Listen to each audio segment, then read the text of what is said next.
Hello বন্ধুরা, welcome back to Priyanka JoJo blog. তো কেমন আছো সবাই? আশা করি সবাই খুব ভালো আছো। আমি ভালো নেই, এটাই বলছি। তোমরা হয়তো ভাববে ভিডিও শুরুতে বলি ভালো আছে, ভালো নেই কেন। রবিবার থেকে নেট বন্ধ। রবিবার মানে ক তারিখ ছিল রে? রবিবার আজকে হচ্ছে 19 তারিখ, 18 তারিখ, 17 তারিখ সকাল থেকে নেট বন্ধ। কারণ শনিবার রাত্রিবেলা বেলডাঙাতে ঝামেলা হয়েছে, সেখানে দাঙ্গা লেগেছে। সেই দাঙ্গার জন্য নেট বন্ধ। গোটা মুর্শিদাবাদ জুড়ে নেট বন্ধ। কালকে বলতে গিয়ে সোমবার তাও 11টা সাড়ে 11টার দিকে আমার ফোনে এয়ারটেলে একটুখানি নেট এসেছিলো। আমি তখন চটপট কিছু ভিডিও আমার রেডি ছিল, আপলোডে বসাই। কিন্তু বড় ভিডিওটা, যে ভৈরব পুজোর ভিডিওটা আমি করেছিলাম, সেটা আপলোড করতে পারিনি। সেটা তোমরা কবে পাবে আমি জানি না। যখন তোমরা আমার এই ভিডিওটা দেখবে তার আগে হয়তো ভৈরব পুজোর ব্লগটা পেয়ে গেছো। সেটা আমি দিয়েছিলাম। তো মানে এই নেট ছাড়া জীবন মানে অনেকটা লকডাউনের মতন লাগছে। সেই চারিদিক বন্ধ সেরকম। এবার সব কিছুই চলছে, কিন্তু মানে সব কিছু বলতে গেলে একটু ধিমে চলছে, কেননা মানুষ তো এখন পুরোপুরি ধরো অনলাইন নির্ভর, মানে নেটে নির্ভর। ফোনপে, জিপে এগুলোর ওপর নির্ভর। কেউ 6 টাকার চা খেলেও সেটাকেও অনলাইনে পেমেন্ট করে। এবার সেক্ষেত্রে ধরো মানুষের কাছে ক্যাশ তেমন থাকে না, এটিএমে ভিড়, টাকা পয়সা তোলার জন্য লাইন, এরকম হচ্ছে সমস্যা আর কি। টাকা পয়সা, কেননা মানুষের হাতে তো ক্যাশ থাকে না। আর ফোনপে, জিপেতে ধরো পেমেন্ট করতে পারছে না, নেটই নাই। এবার আমার ধরো কাস্টমার ওরিয়েন্টেড কাজ, তাদের কাছে ফোন করছি। এবার তারা বলছে তাদের বিক্রি নেই, মানে কাস্টমার আসছে, এসে হয়তো মাল নিয়েছে, পেমেন্ট করতে পারেনি, কিন্তু তাদের কাছে ক্যাশও নেই। এবার ব্যাংকে আছে, তবে ব্যাংক চলছে, মানে এমার্জেন্সি জিনিসগুলো ধরো বন্ধ নাই। তো সেক্ষেত্রে তাদের কাছে অর্ডারটাও আসছে না, পেমেন্টও আটকে যাচ্ছে, কেননা তারা ম্যাক্সিমামই সব অনলাইন নির্ভর, অনলাইন পেমেন্ট আসে আমাদের। সেক্ষেত্রে একটু তো অসুবিধা হচ্ছে কাজের ক্ষেত্রে। এবার কাস্টমারদের কাছে কল করছি, এবার তাদের অন্তত হোয়াটসঅ্যাপে সারাদিন ধরে ইনকোয়ারি আসে, সেই ইনকোয়ারি নাই, এমনকি ফোন ইনকোয়ারিও বন্ধ। তো যারা হোয়াটসঅ্যাপে অর্ডার পাঠায় তাদের অর্ডারগুলো ফোনে লিখে নিতে হচ্ছে, এরকম হচ্ছে আর কি। তো যা হোক, আজকে তো মঙ্গলবার, ছুটির দিন, বাড়িতেই বসে আছি।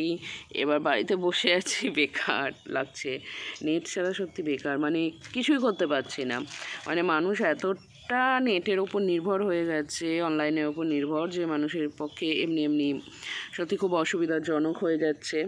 যে এখন কটা মতন বাজছে, 10:30, বাইরে বসে আছি। আর ওইদিকে দেখো জিমি ওখানটায় বসে আছে, রোদ পোহাচ্ছে, ওকে নিয়ে ঘোরালাম। এবার আমাদের ঘরের ভেতরে তো তেমন রোদ আসে না, ছাদের অবস্থাটাও খুব একটা ঠিকঠাক নেই যে ছাদে যাবে।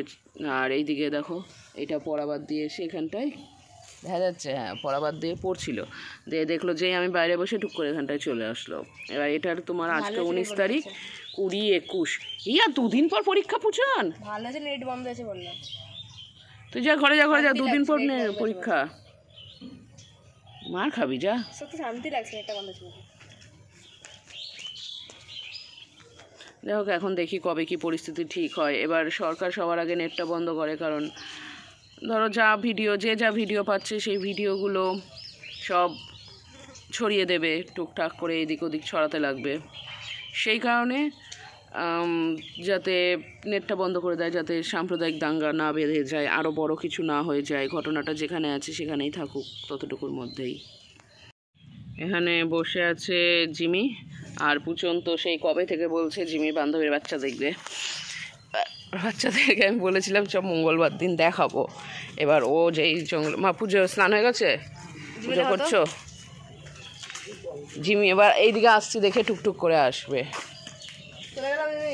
থাক, বলিস না ওকে, দাঁড়া আমি দেখে নি জঙ্গলটা। ওই যে ওর বাচ্চা দেখবে, জিমির বান্ধবীর বাচ্চা দেখবে।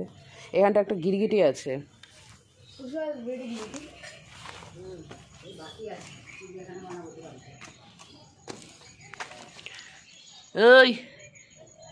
ওই যে ওইখানটায় বসে আছে, বাচ্চাগুলো ওই সাইডে আছে। হ্যাঁ, বাচ্চাগুলো এখান থেকে দেখা যাবে না, ওই সাইডে আছে। ও এইদিকে ঘুরে বসে আছে। কই গেল?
এখানটায় সুজিটা বানালাম, সুজির বরফি বানাবো।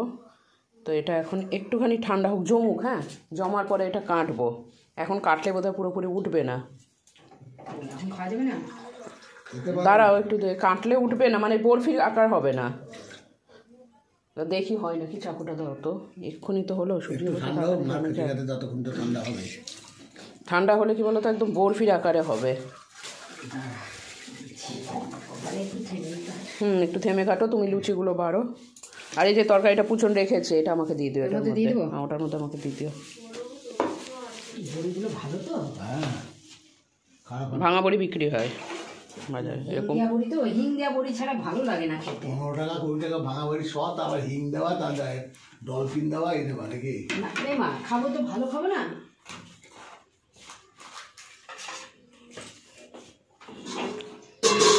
তরকারি বাটিতে আছে। এখানে না পুচনের প্লেটটা কোথায়, নামিয়ে দিয়েছে নাকি? হ্যাঁ, নিচে থালাতে দিয়েছি। ও থালাতে, তাহলে আমাকে এই স্টিলে তুমি নিয়ে নাও একটাতে, আমাকে ওই স্টিলের থালাটা দিয়ে দাও। একটু ঠান্ডা হলে তখন ওটা কাটবো, তখন খেতে পারবো। ভাজা হতো, কাঁচা কাঁচা হয়ে গেছে। হ্যাঁ, এটা আবার আরেক রকম সুজি, দুটো দুই রকম।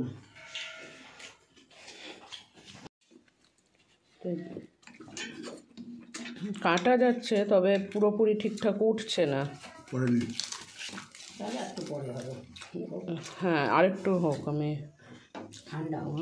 খেয়ে দেখো তুমি একটুখানি, এটা চিনি টিনিগুলো ঠিক আছে নাকি। আর একটু জমুক, তাহলে তখন বরফিটা ভালো উঠবে। পুচনকে একটা দিয়ে আসি একটুখানি। এই মিষ্টিটা ঠিক আছে, আমি মিষ্টি কম দিয়েছি। হ্যাঁ কমই ভালো। বেশি মিষ্টিতে পুচনটা খেয়ে দেখতো বাবা, কেমন আছে।